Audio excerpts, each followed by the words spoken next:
அமைதி தவழ்கின்ற இந்த நாட்டில் ஏதாவது ஒரு வகையில் வன்முறையை விதைக்க வேண்டும் என்று நினைக்கின்றார்கள். இனத்தால், மொழியால், மதத்தால் மக்களை பிளவுபடுத்த நினைத்தவர்களுடைய சூழ்ச்சிகள் வேறறுக்கப்படுகின்றன. இது போன்ற நிகழ்வுகளால் அமைதியை குலைக்க முற்படுகின்றார்கள். மாண்புமிகு தமிழக முதல்வர் அவர்களை பொறுத்தளவில் நிதானமாக முடிவுகளை எடுக்கக்கூடியவர், அதே நேரத்தில் தீர்க்கமான முடிவுகளை எடுக்கக்கூடியவர். இது போன்ற செயல்கள் எங்காவது முளைக்குமானால் சமுதாயத்தில் அமைதிக்கு பங்கம் விளைவிக்கின்ற சக்திகள் எதுவாக இருந்தாலும் அவற்றை மாண்புமிகு தமிழக முதல்வர் அவர்கள் இரும்பு கரம் கொண்டு அகற்றுவார்.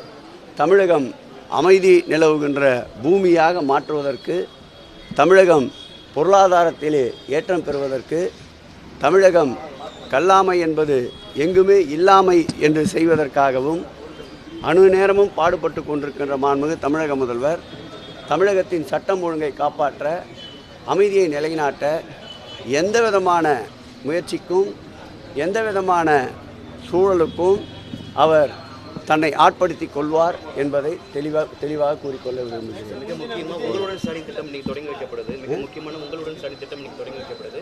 மக்களை ஏமாற்றுவதற்காக தான் திட்டத்தை எதிர்க்கட்சிகளை விமர்சனம் பண்ணியிருக்கிறார்கள். மக்களை இப்படி நாங்கள் கூட திருப்பி சொல்லலாம்.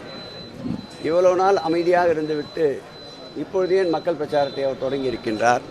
இதை மக்களை ஏமாற்றுவதற்கான ஒரு சூழல் என்று கூட எடுத்துக்கொள்ளலாம்.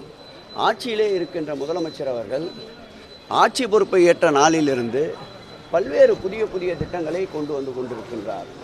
நான் முதல்வர் என்றாலும் சரி, இல்லம் தேடி கல்வி என்றாலும் சரி, இல்லம் தேடி மருத்துவர் என்றாலும் சரி, அறநிலையத்துறையில் புரட்சிகரமான பல்வேறு முனைப்புடன் கூடிய திட்டங்கள் என்றாலும் சரி, குறிப்பாக குடமுழுக்கு, நிலங்கள் மீட்பு, திருக்கோயிலே பணியாற்றுகின்ற அர்ச்சகர் நலன், திருக்கோயிலே பணியாற்றுகின்ற ஊழியர்கள் நலன் போன்றவற்றில் பல்வேறு புதிய மாற்றங்களை கொண்டு வருகின்ற மாண்புமிகு முதல்வர் அவர்கள் இன்றைக்கு மக்களை தேடி அவர்களுடைய எண்ணங்கள், அவர்களுக்கு இருக்கின்ற சிறு குறைகளை போக்குவதற்காக இந்த முன்னெடுப்பை எடுத்திருக்கின்றார்.